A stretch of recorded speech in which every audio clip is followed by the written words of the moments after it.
de apenas 38 anos,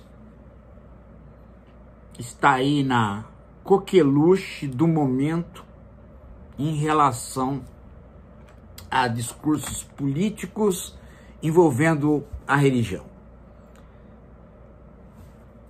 É o chamado Frei Gilson.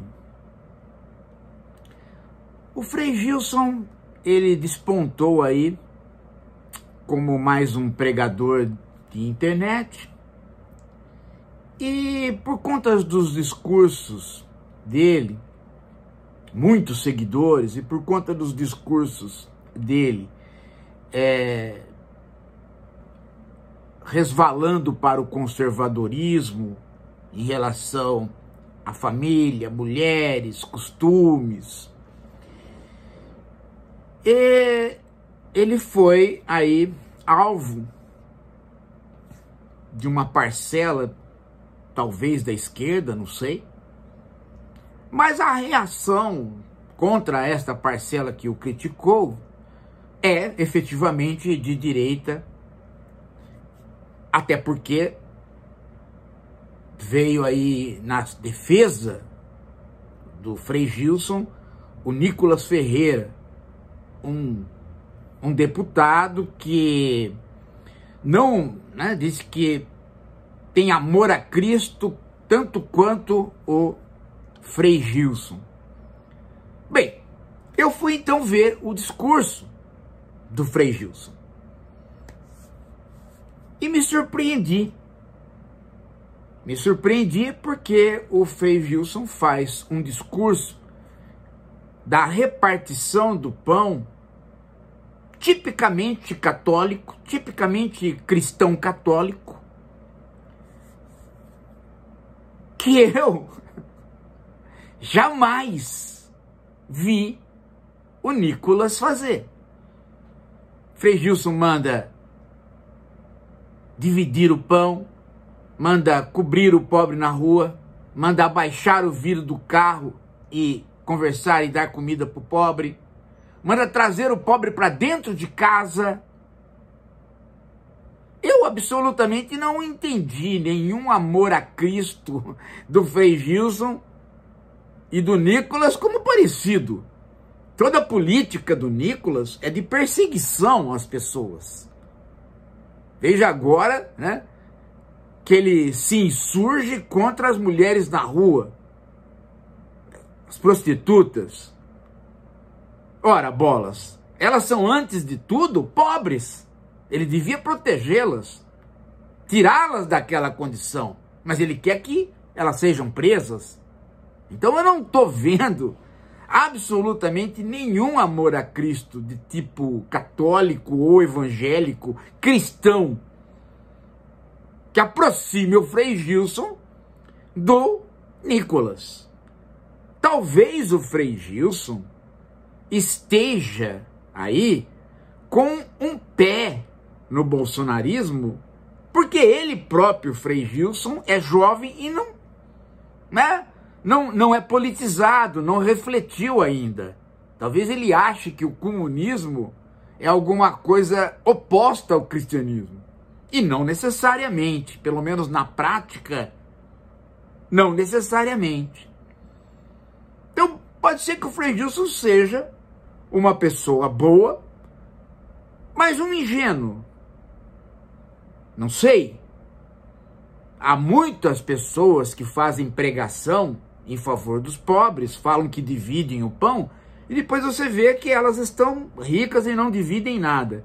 E há muitas pessoas que não dividem nada e não falam para dividir, que é o caso do Nicolas. Então eu não estou vendo aí onde é que a direita possa fazer a defesa do Frei Gilson, a não ser tentando se aproveitar do Frei Gilson. E se ele quer ser aproveitado, paciência. Se ele não tem politização suficiente e não percebe o que está acontecendo, talvez um dia ele perceba. Talvez alguém da igreja, um professor, alguém mais à esquerda possa, um padre mais à esquerda possa instruí-lo, quem sabe. Não sei a origem dele, não sei qual é a linha que ele segue, isso pouco me importa. O que me importa é de eu ver o que ele falou, para eu saber se, né, as críticas que se fazem são pertinentes ou não. Mas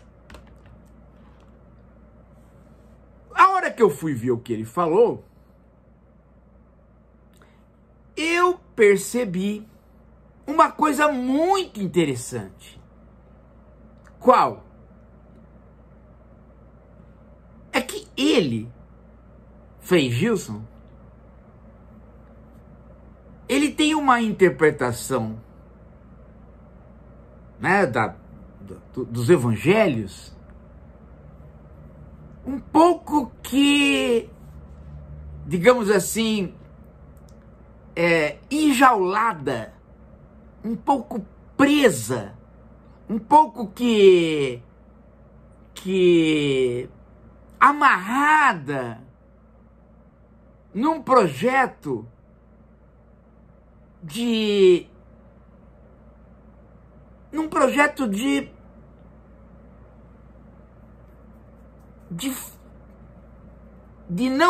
não história. Parece que ele não consegue entender a participação dele na história. É como se ele lesse toda a Bíblia por um viés tão ahistórico, tão conservador, que mesmo quando ele faz todo um discurso de amor ao pobre, no limite, parece que ele está interessado não no pobre, mas nele mesmo. Ou seja, ele está muito mais interessado em fazer bem para o pobre, para poder trocar este bem que ele fez, através da oração, ele fazer uma troca com Deus, com Jesus. Porque ele faz uma série de sugestões para o tratamento com o pobre, que a gente concorda, pelo menos no âmbito individual, mas depois ele diz que quem faz isso é agraciado nas suas orações por Deus. Então ele instaura um mercado. Ele instaura um mercado de trocas entre a bondade e a devolução de Jesus em relação a esta bondade, e, portanto, ele anula a bondade. A bondade cristã é uma bondade desinteressada. Se ela se transforma numa mercadoria de troca para eu ganhar o reino dos céus, ela já não é mais uma bondade. Ela já está sob o crivo do mercado. Ela já está sob o crivo da lei dos homens. E não da lei de Deus, que é desinteressada.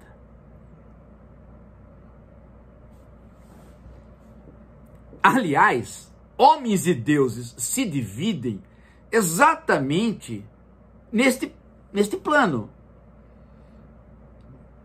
Todas as vezes que alguém vai escrever sobre religião, um dos planos de divisão é os deuses, eles têm que estar acima dos homens. Então, se o interesse de troca é alguma coisa mundana, é alguma coisa dos homens, para que os deuses estejam acima dos homens, eles têm que ser desinteressados. Ou desinteressados porque eles são superpoderosos e não precisam ter interesses, ou desinteressados simplesmente porque eles desconsideram os mortais. Em qualquer religião, gente, você tem esses dois planos. E na religião cristã, a mitologia cristã indica esses dois planos através de uma distância para com o mercado. Daí aquela insurgência de Jesus contra o mercado. Os pobres e os peregrinos. Primeira coisa.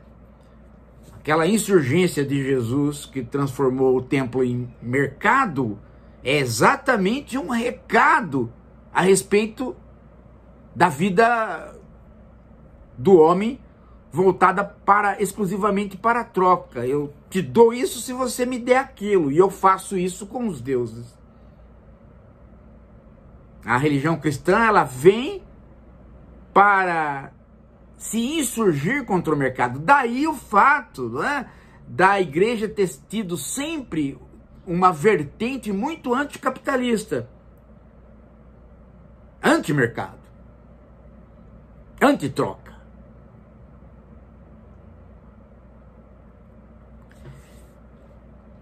Bem, este é um problema dos discursos do Frei Gilson. Ele parece não compreender bem isto. Mas um outro problema é que, na raiz dessa não compreensão dele a respeito da troca, está a posição conservadora dele a respeito da história. Ele não entende que ele está envolvido num mundo histórico, e o mundo histórico é mudança. E aí, eu vou passar para você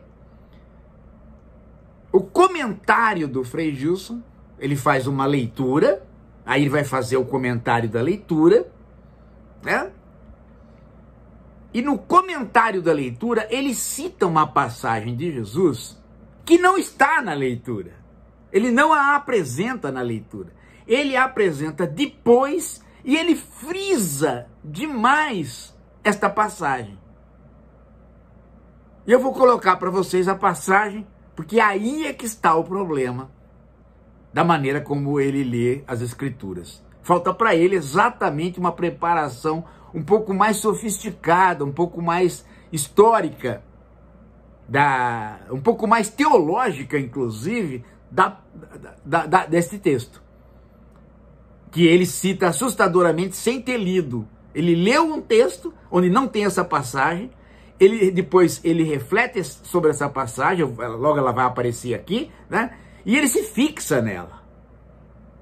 E aí é que nasce todo o problema, né, da troca. Ele cai na troca entre bondade e retribuição de Deus exatamente por conta desta passagem aqui no qual ele está fixo. Olha aqui o Frei Gilson falando agora. O que devemos fazer para com os pobres? Jesus mesmo havia dito: pobres vocês sempre terão.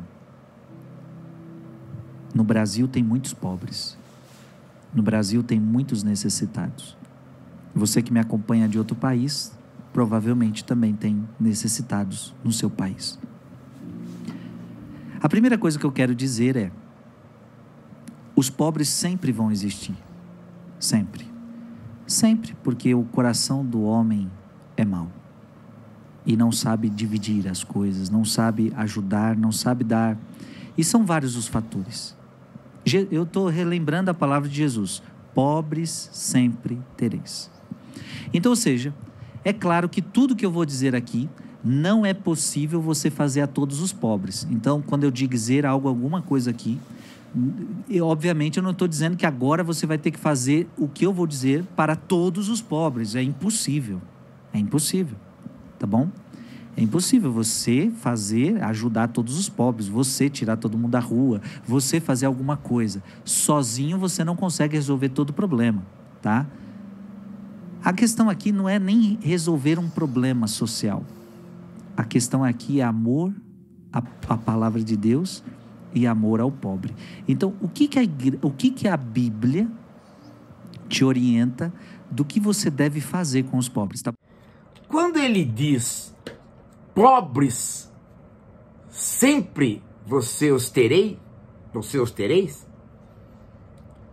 ele lê isto: pobres sempre existirão. E ele tira esta frase do contexto. Portanto, ele não interpreta a frase no contexto. Ele usa esta frase para ser preâmbulo de um texto que não tem esta frase. E aí ele comete, né, uma leitura, ele cria uma leitura, ele forja uma narrativa que, no meu entender, não ajuda em nada a compreensão dele da Bíblia. Eu acho que ele empobrece o texto bíblico quando ele se fixa nesta passagem retirada do contexto. Esta passagem, eu me lembro muito bem dela do catecismo, é do Marcos. Né? E eu fui buscar aqui fui buscar inclusive no meu texto bíblico, no meu catecismo, de 7 anos, 8 anos de idade, né? E achei. Eu pus ele até aqui na tela aqui para mim. Tá aqui, ó. Os pobres sempre tendes convosco, e podereis fazer-lhes o bem quando quiserdes. Mas a mim não tereis sempre.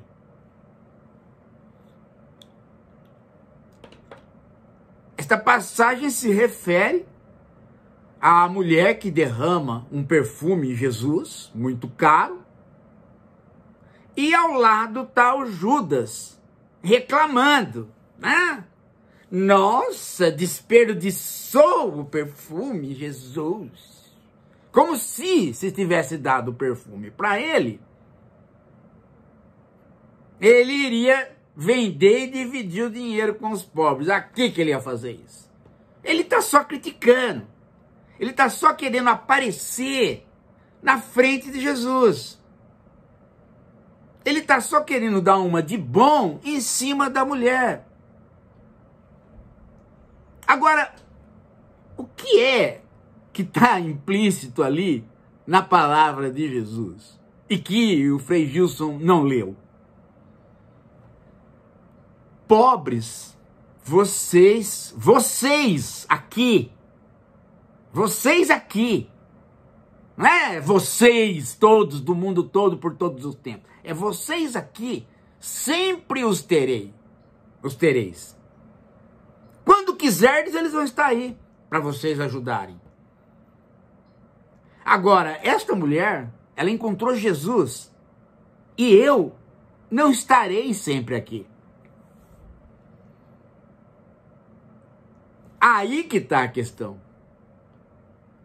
Pobre você encontra no mundo da injustiça. Mas no mundo da injustiça, nem sempre você encontra Jesus. Jesus pode estar fora do mundo da injustiça. Ele pode ter ido embora.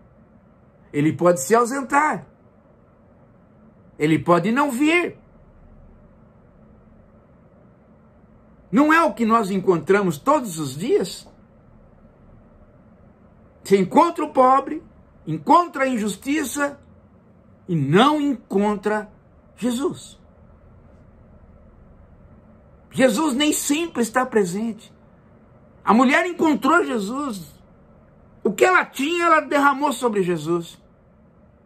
Era o que ela tinha de mais caro, ela derramou. Ela encontrou Jesus. Neste momento, ela encontrou alguma coisa que ela sabe que em outros lugares, em outros momentos ela não vai encontrar. Jesus nem sempre está. E no caso dos pobres é interessante, né? Porque exatamente onde Jesus não está é que a gente os encontra.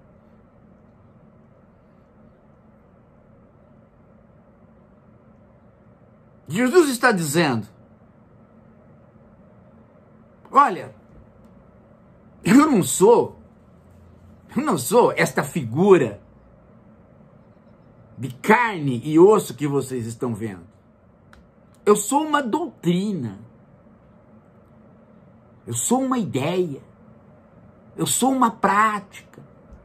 Eu sou uma boa nova. Eu sou a ideia de perdão diante da ideia constituída romana de olho por olho e dente por dente. Portanto, eu não vou estar em todos os lugares. Você não vai me encontrar sempre. O que você vai me encontrar sempre é a injustiça, são os pobres. A existência deles.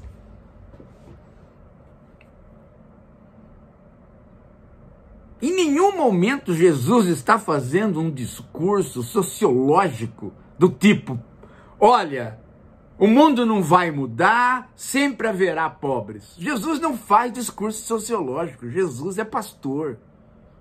Jesus é religioso. Jesus é fundador de uma religião, o cristianismo. Ele fala em termos de metafísica, ele fala em termos de doutrina filosófica, metafísica e teológica.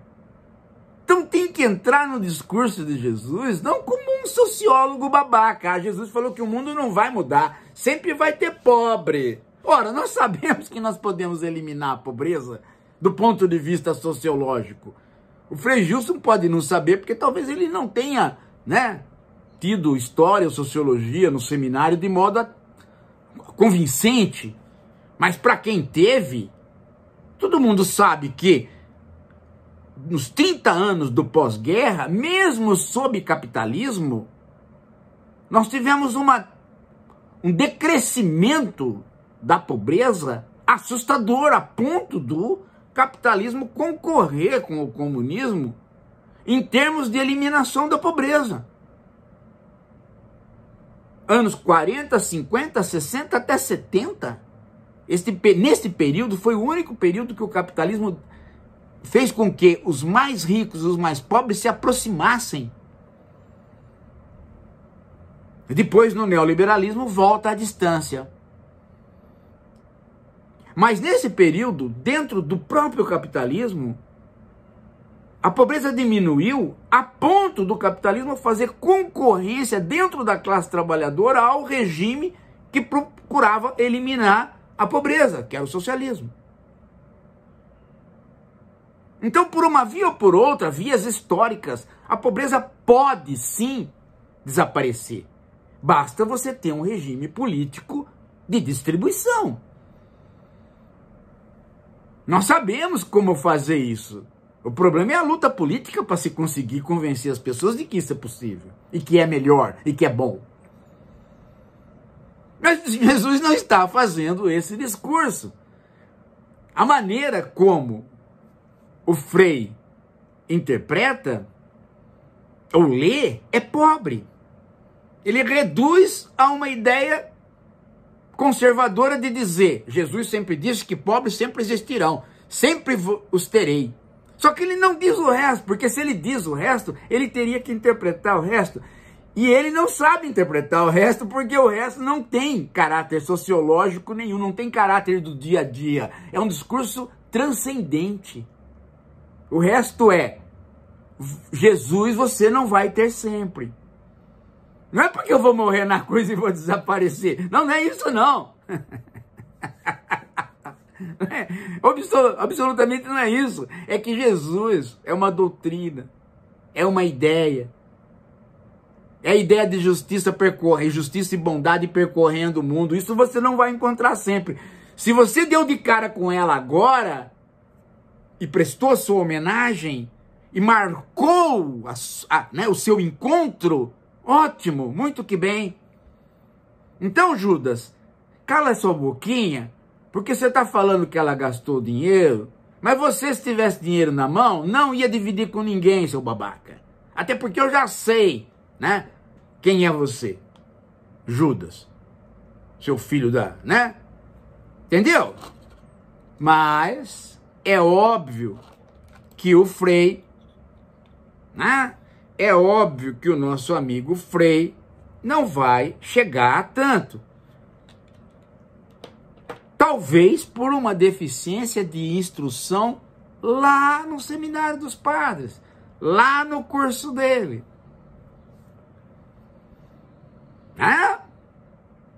Porque a gente sabe muito bem o quanto os seminários decaíram. Eu mesmo dei aula depois de aposentado, durante 2 anos, né? Um bom seminário, um lugar muito legal, mas com limitações extremamente tristes, porque os padres, poucos querem estudar. Pegaram a mania de achar que batina é profissão. Fazer carteira de trabalho, ficar rico, ou ter onde encostar.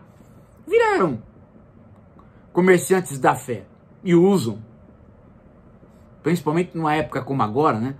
Com o Papa Francisco vivo. O Papa Francisco é um arrecadador de dinheiro fantástico. Todo mundo passou a doar de novo para a Igreja Católica a partir da figura do Papa Francisco. Sem contar os cristãos evangélicos e ligados a pastores, porque aí eu nem comento. Então, não se estuda direito, as narrativas produzidas são pobres, reclama-se da teologia da libertação porque ela sociologizou a teologia, mas se faz a mesma coisa. E pior, se faz no sentido conservador. Pobres vocês sempre terão, não tem como resolver. Então vamos fazer a caridade. Aí você fala, ótimo. Não, antes a caridade do que nada. Só que você vai ver a caridade não é para melhorar o coração das pessoas. É para fazer a troca. Isso fica claro na parte que, no restante da fala do Frei Gilson, que eu não vou colocar aqui, porque senão o vídeo acaba ficando extremamente cansativo. Você pode pegar no próprio Frei Gilson.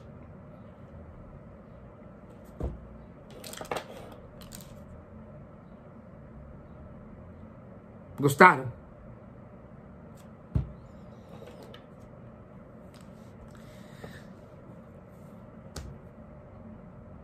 Daqui a pouco a gente volta.